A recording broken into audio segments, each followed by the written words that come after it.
ನೀರಾಗಪ್ಪ ನೀರು ಇದೆ ನೀರು ಫುಲ್ ಎಷ್ಟೈತೆ ನೋಡೋಣ ಬಿಡ್ಬಿಡಪ್ಪ ನೀನು ಬಿಟ್ಟು ಇಸಿಡ್ರ ನಿಧಾನಕ್ಕೆ ಗ್ಯಾಪ್ಲಿ ಎಣ್ಣೆಡಿಲ್ಲ ಉಂಡೆ 90 ಅಡಿ ಇಲ್ಲ ಮಳೆ ಬಿದ್ದರೆ ಅದು ಆಫ್ ಮಾಡಿದೆ ನೋಡಿ ಕರೆಕ್ಟ್ಗೆ ಆಫ್ ಇಂಚ್ ಬರ್ತದೆ ಏ ಗ್ಯಾಪ್ ಉಂಡಾಯಿಲ್ಲಪ್ಪೋ ಹಾಯ್ ಫ್ರೆಂಡ್ಸ್, ಎಲ್ಲರೂ ಹೇಗಿದ್ದೀರಾ? So welcome back to our channel Yakshalakshmi life. ಇವತ್ತಿನ ವಿಡಿಯೋ ತುಂಬ ಇಂಟ್ರೆಸ್ಟಿಂಗ್ ಆಗಿರುತ್ತೆ, ಜೊತೆಗೆ ತುಂಬ ಅಪರೂಪದ ವಿಡಿಯೋ ಅಂತಲೇ ಹೇಳ್ಬೋದು. ಯಾಕಂದರೆ ಕಾಮನ್ನಾಗಿ ಹಳ್ಳಿಗಳಲ್ಲೆಲ್ಲ ಬೋರ್ವೆಲ್ ಇರುತ್ತೆ, ಆದರೆ ಆ ಬೋರ್ವೆಲ್ ಒಳಗಡೆ ನೀರು ಹೇಗಿರುತ್ತೆ ಅಂತ ಎಲ್ಲರಿಗೂ ತುಂಬ ಕ್ಯೂರಿಯಾಸಿಟಿ ಇರುತ್ತೆ. ಸೊ ಅದು ಗೊತ್ತಾಗೋದು ಯಾವಾಗ ಅಂದರೆ ಬೋರ್ವೆಲ್ ಸ್ಕ್ಯಾನಿಂಗ್ ಮಾಡಿಸಿದಾಗ. ಆ ಸ್ಕ್ಯಾನಿಂಗ್ ಮಾಡಿಸಿದಾಗ ಅಂದರೆ ಕ್ಯಾಮ್ರಾ ಬಿಟ್ಟಾಗ ಸೊ ಆ ಬೋರ್ವೆಲ್ ಒಳಗಡೆ ಆ ಕೊಳವೆಯಲ್ಲಿ ಏನೇನು ಇರುತ್ತೆ ಅನ್ನೋದು ತುಂಬ ಇಂಟ್ರೆಸ್ಟಿಂಗ್ ಆಗಿರುತ್ತೆ. ಎಕ್ಸ್ಪೆಷಲಿ ಅದರೊಳಗಡೆ ಮಣ್ಣು ಕಲ್ಲು ಸೊ ಇದೆಲ್ಲ ಸಿಕ್ಕಿದಾಗ ಮತ್ತು ಅದರೊಳಗಡೆ ನೀರು ಇರುತ್ತಲ್ಲ, ಆ ನೀರು ಧುಮುಕೋದು ಅದೆಲ್ಲ ನೋಡೋದಕ್ಕೆ ತುಂಬ ಏನು ಹೇಳ್ತಾರಲ್ಲ ಅಪರೂಪವಾಗಿರುತ್ತೆ. ಸೊ ಈ ಥರದ ವಿಡಿಯೋಗಳು ಕೂಡ ಹಾಗಾಗಿ ನೋಡಬೇಕು. ಜೊತೆಗೆ ನಾವು ಯಾಕೆ ಸ್ಕ್ಯಾನಿಂಗ್ ಮಾಡಿಸ್ಬೇಕು ಅನ್ನೋದಾದರೆ ಸೊ ನೀರು ಇದೆಯಾ ಇಲ್ವಾ ಅಂತ ತಿಳ್ಕೊಳ್ಳೋದಕ್ಕೆ ತುಂಬ ಈಸಿ ಆಗುತ್ತೆ. ಇದು ನಮ್ಮ ತೋಟದಲ್ಲಿ ಮಾಡಿಸಿರ್ತಕ್ಕಂಥ ಸ್ಕ್ಯಾನಿಂಗು. ಸೊ ನೀರು ಇರಲಿಲ್ಲ ಆ್ಯಕ್ಚುಲಿ. ಇದು ಒಂದು 250-220 ಅಡಿ ಒಳಗಡೆ ಅಷ್ಟೇ ಇರೋದು, ಅಂದರೆ ಅಷ್ಟಕ್ಕೆ ಕೊರೆಸಿರೋದು. ಸದ್ಯಕ್ಕೆ ಇವಾಗ ಒಂದು 160-180 ನೀರಿದೆಯಂತೆ, ಬಟ್ ತುಂಬ ಕಡಿಮೆ ಇರೋದು ನೀರು. ಸೊ ಹೇಗೆ ಏನು ಎತ್ತ ಅನ್ನೋದು ವಿಡಿಯೋದಲ್ಲಿ ಫುಲ್ ಅಂದರೆ ಎಷ್ಟು ಸ್ಕ್ಯಾನಿಂಗ್ ಮಾಡಿದ್ದಾರೆ ಏನು ಎತ್ತ ಅನ್ನೋದು ನೀಟಾಗಿ ನಾನು ವಿಡಿಯೋದಲ್ಲಿ ಎಕ್ಸ್ಪ್ಲೈನ್ ಮಾಡ್ತಾ ಹೋಗ್ತೀನಿ. ಹಾಗಾಗಿ ವಿಡಿಯೋವನ್ನು ಎಲ್ಲೂ ಮಿಸ್ ಮಾಡಿದಿರ ಹೆಂಡ್ ತನಕ ನೋಡಿ, ಆಯಿತಾ? ಬನ್ನಿ ವಿಡಿಯೋವನ್ನು ನೋಡೋಣ. ನಮ್ಮ ತೋಟದ ಬೋರ್ವೆಲ್ ಇದೆ. ಸೊ ಏನು ನೋಡ್ತಿದ್ದೀರಲ್ವ ನೀವು, ಸೊ ಇದು 250 ಅಡಿಗೆ ನಾನು ಹೇಳಿದ್ನಲ್ಲ 250 ಅಡಿಗಿರೋದು. ಇದರಲ್ಲಿ ಆಲ್ರೆಡಿ ಮೋಟರು ಕೆಟ್ಟೋಗಿತ್ತು. ಸೊ ಹಾಗಾಗಿ ಹೊಸ ಮೋಟರನ್ನು ತಂದಿದ್ದೀವಿ. ಹೊಸ ಮೋಟರನ್ನು ತರೋದಕ್ಕಿಂತ ಮುಂಚೆ ಒಂದ್ಸಲಿ ಸ್ಕ್ಯಾನ್ ಮಾಡಿಸೋಣ, ಯಾಕಂದರೆ ನೀರಿಲ್ಲ ಅಂದರೆ ಮೋಟರ್ ವೇಸ್ಟ್ ಆಗುತ್ತಲ್ವ. ಸೊ ಹಾಗಾಗಿ ಮೋಟರ್ ವೇಸ್ಟ್ ಆಗಬಾರ್ದು ಅನ್ನೋ ಕಾರಣಕ್ಕೋಸ್ಕರ ಸ್ಕ್ಯಾನಿಂಗನ್ನು ಮಾಡಿಸಿದ್ವಿ.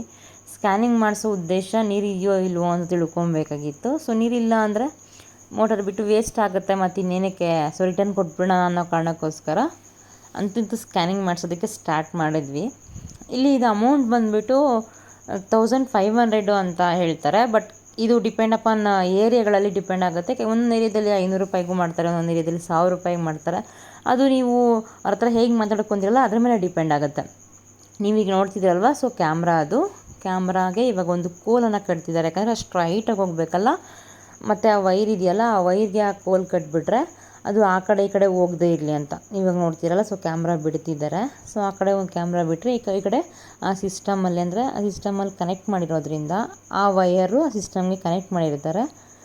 ಈಗ ಅಂದರೆ ಬೋರ್ವೆಲ್ ಒಳಗಡೆ ಹೇಗಿರುತ್ತೆ ಅನ್ನೋದು ನೀವು ನೋಡ್ಬೋದು. ಸಂಪೂರ್ಣವಾಗಿ ನೀವು ನೋಡ್ಕೊತಾ ಹೋಗ್ತೀರಿ.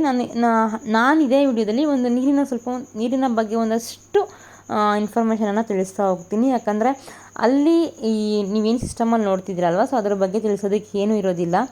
ಬರೀ ಖಾಲಿ ಬಂಡೆ ಥರ ಇರುತ್ತೆ, ಒಳಗಡೆ ಹೋಗ್ತಾ ಹೋಗ್ತಾ ಪದ್ರೆ ಥರ ಬರುತ್ತೆ. ಜೊತೆಗೆ ಒಂದು ಅಷ್ಟು ದೂರ ಖಾಲಿ ಗ್ಯಾಪ್ ಕೂಡ ಬರುತ್ತೆ. ಆ ಖಾಲಿ ಗ್ಯಾಪಿಂದ ನೀರು ಬರುತ್ತೆ ಅಂತ ಹೇಳ್ತಿರ್ತಾರೆ. ಸೊ ಅದು ನನಗೆ ಅಷ್ಟೊಂದು ಇನ್ಫಾರ್ಮೇಷನ್ ಗೊತ್ತಿಲ್ಲ, ಹಾಗೆ ಅದ್ರ ಬಗ್ಗೆ ಸ್ಕಿಪ್ ಮಾಡ್ತಾ ಈಗ ನೀರಿನ ಬಗ್ಗೆ ಮಾತಾಡೋಣ. ಸೊ ಫ್ರೆಂಡ್ಸ್, ಇನ್ನು ಸುಮಾರು ಒಂದು 500 ವರ್ಷಗಳು ಅಥವಾ 1000 ವರ್ಷಗಳು ಹೋದರೆ ಈವಾಗಲೇ ತುಂಬ ಕಷ್ಟ ಆಗ್ತಿದೆ ನೀರಿಗೆ. ಯಾಕಂದರೆ ಎಷ್ಟೋ ಜನ ನೀರು ಇಲ್ದಿನ ತಮ್ಮ ಪ್ರಾಣವನ್ನು ಬಿಡ್ತಿದ್ದಾರೆ. ಅಂದರೆ ಕುಡಿಯೋದಕ್ಕೂ ನೀರು ಇಲ್ದಿರತಕ್ಕಂಥ ಎಷ್ಟೋ ದೇಶಗಳು ನಮಗೆ ಕಣ್ಮುಂದೆ ಕಾಣಸಿಗ್ತವೆ. ಇನ್ನೇನು ಬೇಸಿಗೆ ಬಂದ್ಬಿಡುತ್ತೆ ಅನ್ನೋವಾಗ ಆ ಬೇಸಿಗೆ ಸ್ಟಾರ್ಟಿಂಗಲ್ಲೇ ಸುಮಾರು ಕಡೆ ನೀರೇ ಇರೋದಿಲ್ಲ, ನೀರಿಗೆ ಪರದಾಡ್ತಕ್ಕಂಥ ಒಂದು ಪರಿಸ್ಥಿತಿ ನಾವು ಎದುರಿಸ್ತಾ ಇದ್ದೀವಿ.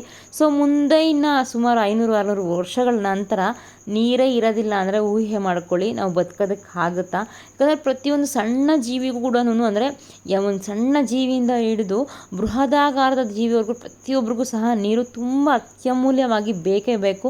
ಯಾಕಂದರೆ ನೀರಿಲ್ಲ ಅಂದರೆ ಬದುಕೋದಕ್ಕೆ ಆಗೋದಿಲ್ಲ. ನೀರು ಕುಡಿಲೇಬೇಕು. ನೀರು, ಗಾಳಿ, ಬೆಳಕು, ವಸತಿ ಇದೆಲ್ಲರಿಗೂ ಸಹ ಅತ್ಯಮೂಲ್ಯವಾಗಿ ಬೇಕಾಗಿರ್ತಕ್ಕಂಥದ್ದು. ಹೀಗಿರಬೇಕಾದ್ರೆ ನಾವು ನೀರನ್ನು ಏನು ಮಾಡಬೇಕು, ಅದರಲ್ಲೂ ಅಂತರ್ಜಲ ಮಟ್ಟವನ್ನು ಕಾಪಾಡ್ಕೊಬೇಕು. ನಾವಿವಾಗ ಏನು ಮಾಡ್ತಿದ್ದೀವಿ ಅಂದರೆ ಗಿಡ ಮರಗಳನ್ನು ತುಂಬ ಕಡಿತಿದ್ದೀವಿ, ಎಸ್ಪೆಷಲಿ ಕಾಡನ್ನು ನಾಶ ಮಾಡ್ತಿದ್ದೀವಿ. ಕಾಡನ್ನು ನಾಶ ಮಾಡಿಕೊಂಡು ನಾಡನ್ನು ಬೆಳೆಸ್ಕೊತಾ ಹೋಗ್ತಿದ್ದೀವಿ. ಮನೆಗಳನ್ನು, ದೊಡ್ಡ ದೊಡ್ಡ ಮನೆಗಳನ್ನು, ಬಿಲ್ಡಿಂಗ್ಗಳನ್ನು ಕಟ್ಕೊತ ಏನು ಮಾಡ್ತಿದ್ದೀವಿ, ಕಾಡನ್ನು ವಿಪರೀತ ನಾಶ ಮಾಡ್ತಿದ್ದೀವಿ. ಕಾಡನ್ನು ನಾಶ ಮಾಡೋದ್ರಿಂದ ಏನಾಗುತ್ತೆ, ಮಳೆ ಕಡಿಮೆ ಆಗುತ್ತೆ. ಮಳೆ ಕಡಿಮೆ ಆದರೆ ಈವನ್ ನದಿಗಳು ಮತ್ತು ಕೆರೆ, ಕುಂಟೆ ಇದೆಲ್ಲ ಸಾಮಾನ್ಯವಾಗಿ ಏನಾಗುತ್ತೆ, ತುಂಬೋದೇ ಇಲ್ಲ.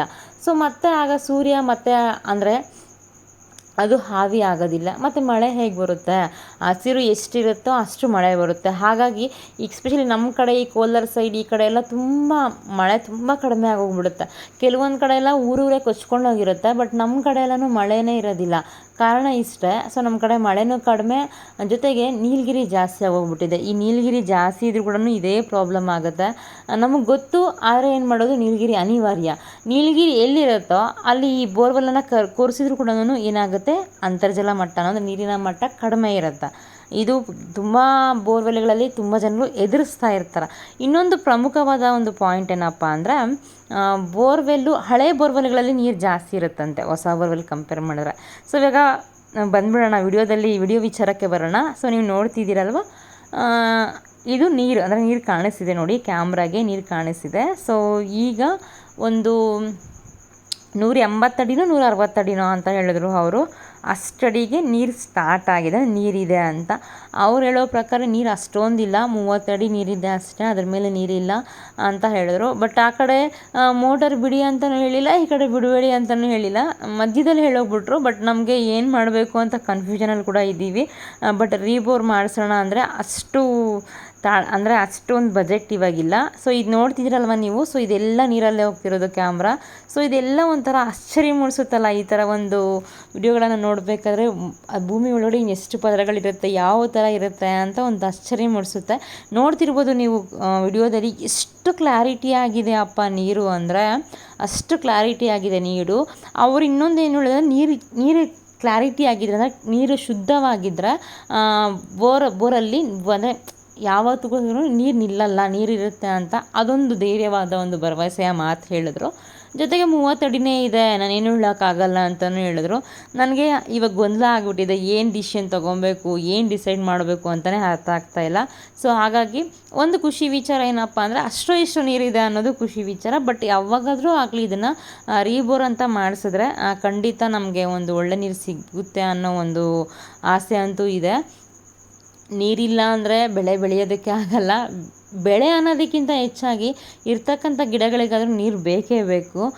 ನೀರಿಲ್ಲ ಅಂದರೆ ಏನೇನೂ ಮಾಡೋಕ್ಕಾಗೋದಿಲ್ಲ. ನೀವು ನೋಡ್ತಿದ್ದೀರಲ್ಲ, ಸೊ ಎಷ್ಟು ಕ್ಲಾರಿಟಿ ಆಗಿದೆ ನೀರು ಅಂದರೆ ಅಷ್ಟು ಕ್ಲಾರಿಟಿ ಆಗಿದೆ.